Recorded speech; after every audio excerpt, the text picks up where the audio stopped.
बुखार को कौन नहीं जानता। कभी ना कभी किसी व्यक्ति को बुखार तो आया होगा।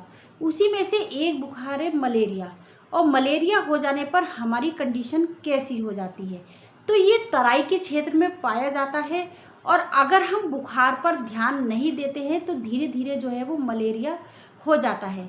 और ये कीटाणुओं से उत्पन्न होता है और कुनैन द्वारा इसकी चिकित्सा की जाती है। तो आज मैं आपको बताऊंगी कैसे होता है, क्यों होता है, क्या उपचार करना चाहिए और फीवर होने पर क्या खाना चाहिए। तो आज मैं इन्हीं बातों पे प्रकाश डालूंगी। तो नमस्कार, मैं डॉक्टर ममता शर्मा, आरोग्य प्राकृतिक दर्पण से।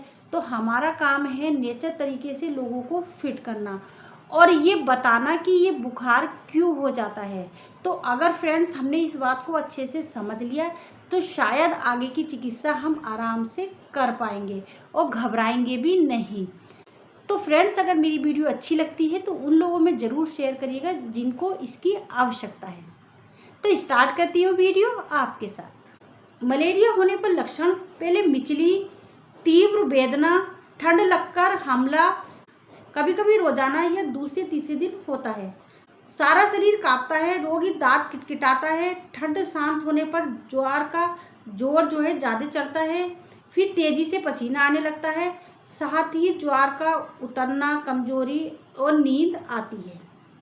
फ्रेंड्स, कभी कभी ये बुखार जो है रोजाना, कभी दूसरे तीसरे दिन आता है और ठंड लग के जो है बुखार चढ़ता है और फिर पूरे शरीर में जो है कपकपी होती है और उतरने पर जो है वो बहुत तेज़ पसीना आता है और शरीर में एकदम कमजोरी आ जाती है।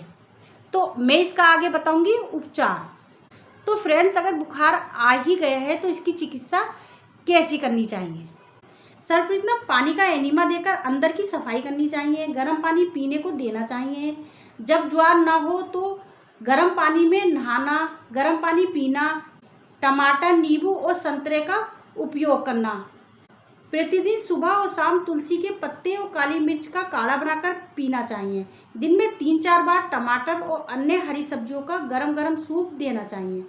जब कपकपी लगती हो तो रोगी को गर्म पानी में पैर डालकर कंबल से लपेट दें और उसे गर्म पानी की थैली बगल और कमर के नीचे रखें।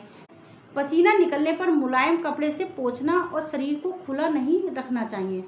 जब पसीना निकल रहा हो तो किसी प्रकार का ठंडा प्रयोग नहीं करना चाहिए। यदि संभव हो तो लीवर पर और रीढ़ पर सेक देकर पसीना निकालना चाहिए। कुछ देर बाद ठंडा घर्षण करना चाहिए। त्वचा को नित्य अच्छी तरह रगड़कर बाह्य त्वचा के रक्त संचार को बढ़ाना चाहिए। जब व्यक्ति को एक दिन छोड़कर या रोज रोज बुखार आ रहा हो तो सबसे पहले उसके पेट की जो है वो अंदर की सफाई करनी चाहिए और उसे एनिमा देना चाहिए। और उसके बाद भी अगर उसका बुखार रुक रहा है तो उसके पैरों को जो है गर्म पानी के टब में डाल देना चाहिए, जितने कि उसके घुटने तक पानी आ जाए इतना उसके पैरों को डाल देना चाहिए। और फिर उसे 1 गिलास गुनगुना पानी पीने के लिए देना चाहिए और फिर उसे अच्छे से कंबल से लपेट देना चाहिए और फिर घूट घूट करके उसे पानी पिलाना चाहिए। कम से कम 20 मिनट जो है उसके पैरों को गर्म पानी में रखना चाहिए और जितना कि उसे बर्दाश्त हो जाए। और उसके बाद जो है वो धीरे धीरे उसे पसीना आना शुरू हो जाएगा।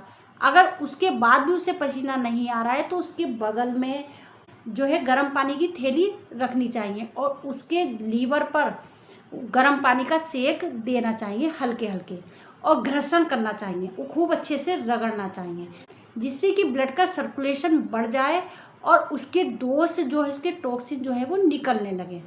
तो इस प्रकार से करते हैं तो धीरे धीरे व्यक्ति को जो है वो आराम आने लगता है और उसके टॉक्सिन निकलना शुरू हो जाते हैं। फ्रेंड्स, आगे बने रहिएगा, मैं बहुत ही महत्वपूर्ण जानकारी दे रही हूँ ताकि आपको अच्छे से नॉलेज हो जाए। हमारे शरीर में 2 प्रकार के स्नायु निरंतर कार्य करते हैं। एक का कार्य होता है हर प्रकार की संवेदनाओं को, अनुभव को मस्तिष्क तक पहुँचाना और दूसरे प्रकार के स्नायु का कार्य होता है संकटग्रस्त अंग, जिस प्रकार के अंग को अधिक पोषण की जरूरत है वहाँ रक्त को पहुँचाना। स्नायु दुर्बल है तो रक्त आवश्यकता पड़ने पर उस स्थान पर नहीं पहुंच पाता है और हमें कई प्रकार की गड़बड़ी का शिकार होना पड़ता है। हमारे शरीर में दो प्रकार के स्नायु कार्य करते हैं। एक का कार्य होता है हमारे शरीर की संवेदनाओं को मस्तिष्क तक पहुंचाना, और दूसरे प्रकार के स्नायु का कार्य होता है कि अगर हमारे शरीर में कोई संकट आ गया है, रोग आ गया है, तो उनसे फाइट करें और उनको भगा दें। और जब भी स्नायु कमज़ोर हो जाते हैं तो रोग जो है वो हमारे ऊपर हावी हो जाते हैं। तो हमारा काम है उन स्नायु को मजबूत करना। फ्रेंड्स, ये किस कारण से कमज़ोर हो जाते हैं वो भी मैं आपको बताऊंगी। तो अगर आपने यहाँ तक वीडियो देखी है तो आगे भी वीडियो में बने रहिएगा। इस दवाइयाँ, शराब, चाय, कॉफ़ी, उत्तेजक पदार्थों का अधिक सेवन करने से अंदर की नस नाड़ियाँ जो है वो कमज़ोर हो जाती हैं।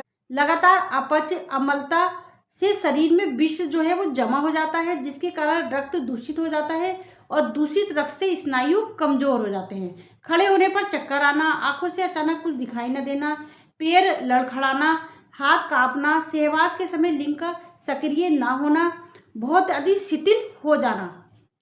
तो इसके लिए फ्रेंड्स क्या उपचार करेंगे हम, मैं बताऊंगी कि खाने में आप क्या क्या ले सकते हैं। सर्वोत्तम आहार है पूर्ण अनकड़ गेहूं, कन्न, चावल, बीज, अपक बीज, फल, सब्जियां, पूरक आहार, खाद्य, अंकुरित बीज, दूध पीना चाहिए। गाजर, चुकंदर, सेब, अनार, अनानास, अंगूर और आम का भी रस फायदेमंद होता है। फ्रेंड्स, अगर आपको बार बार बुखार आ रहा है तो इसके लिए आप खोखला ले लें पंसारी की दुकान से, और मुनक्का ले लें, और मुनक्के को चीर के और उनके बीज निकाल दें और फिर उनके अंदर खोखला भर के रख लें फ्रिज में, और फिर रोज़ 2 सुबह को और 2 शाम को दें। तो धीरे धीरे आपके अंदर का बुखार जो है वो निकल जाएगा। और इसके लिए आप खोखला का पानी भी दे सकते हैं। खोखला को भिगो दें और फिर उसे छान कर उसके पानी को पिलाएं, तब भी आपका अंदर का बुखार निकल जाएगा। इसके लिए चौराई की खीर जो है वो बहुत ज़्यादा फ़ायदा करती है, और सूजी का हलवा बिल्कुल पतला पतला बना के दें तो वो भी बहुत लाभ करता है। तो आप इनमें ये चीज़ों का प्रयोग कर सकते हैं। मूंग की दाल का पानी भी दे सकते हैं, मूंग की दाल भी दे सकते हैं। रोग के अनुसार पेशेंट की कंडीशन देखें वो कैसी है। अगर उसके शरीर में बहुत ज़्यादा टॉक्सिन जमा हो गए हैं तो धीरे धीरे आप यही चीज़ें दें और उसकी अंदर की नस नाड़ियों को मजबूत करें, और उसके बाद ही धीरे धीरे अन्न की मात्रा को बढ़ाएं। तो शुरू में इसी तरीके से दें, फल सब्जियों का प्रयोग करते रहें, तो व्यक्ति के अंदर जो है कमजोरी भी नहीं आएगी और धीरे धीरे उसके रोग कटने लगेंगे। और साथ साथ उसे हल्की फुल्की जो इसकी मेडिसिन होती है वो चाहे एलोपैथिक या आयुर्वेदिक कोई सी भी दिला दे, तो उससे कुछ दिनों में उसका कोर्स कर लेगा तो धीरे धीरे उसके रोग कटने लगेंगे और व्यक्ति को आराम आ जाएगा। और फिर धीरे धीरे जो है वो आयुर्वेद पे आ जाए, उसका अंग्रेजी दवाई का कोर्स करने के बाद धीरे धीरे जो है वो आयुर्वेद पे आ जाए और अपना गिलोय, तुलसी बटी रेगुलर प्रयोग करते रहें, तो आप देखिए कुछ ही दिनों में आप ठीक होने लगते हैं। अगर इसके साथ साथ आपको कमजोरी महसूस हो रही है तो इम्यूनिटी गोल्ड बटी आती है, उसका प्रयोग कर सकते हैं। धीरे धीरे आपकी इम्यूनिटी बढ़ने लगेगी। लेकिन इससे पहले सबसे पहले ये जरूरी है कि हमारे अंदर के रोग कट जाएं, उसके बाद ही कोई दवाई असर करती है, तभी उसका पूर्ण लाभ मिलता है। रीढ़ की मालिश, गर्म ठंडा सेक प्रतिदिन 5 से 20 मिनट ऊपर से नीचे की तरफ करना चाहिए। एक दिन छोड़कर एनिमा देना अच्छा होता है। सप्ताह में एक दिन सूर्य स्नान आधे घंटे लेना चाहिए। नाड़ी शोधन प्राणायाम का अभ्यास 5 से 10 मिनट करना चाहिए। ताटक का अभ्यास 5 मिनट करें। विशेष रूप से अर्धमतेशंद्रासन, भुजंगासन, मकरासन, हलासन, मतेशंद्र आसन, सूर्य नमस्कार उपयोगी होते हैं। दृढ़ निश्चय और आत्मविश्वास अति आवश्यक है। तो फ्रेंड्स, अगर हम दृढ़ विश्वास और आत्मविश्वास रखते हैं कि मैं ठीक हो जाऊंगा, तो आप ठीक हो जाएंगे और धीरे धीरे रोग कटने लगेंगे। तो फ्रेंड, दृढ़ विश्वास और आत्मविश्वास बहुत ज़रूरी है। अगर हम अपने मन में सोच लेते हैं कि हमारे रोग जो है वो कटने लगेंगे, तो हमारे धीरे धीरे रोग जो है वो कटने लगते हैं। और हमारे ऊपर जो हम आयुर्वेदिक या एलोपैथिक कोई भी दवाई या मेडिसिन प्रयोग करते हैं तो उनके रिजल्ट जो है वो पॉजिटिव आने लगते हैं। सिर्फ अपने ऊपर विश्वास होना चाहिए, योग का सहारा लेना चाहिए, हल्का फुल्का खाना चाहिए, तो धीरे धीरे आपको आराम आने लगेगा और जैसे मैंने बताया कि रीढ़ की हड्डी का सेक देना चाहिए, पैरों को गर्म पानी में डालना चाहिए और ठंडा गर्म सेक भी लेना चाहिए। तो धीरे धीरे आपके रोग कटने लगेंगे। तो आई होप आपको ये वीडियो समझ में आ गई होगी। मिलती हूँ एक नए टॉपिक के साथ। जब तक कि स्वस्थ रहिएगा, निरोग रहिएगा और मलेरिया जैसे बुखार से दूर रहिएगा।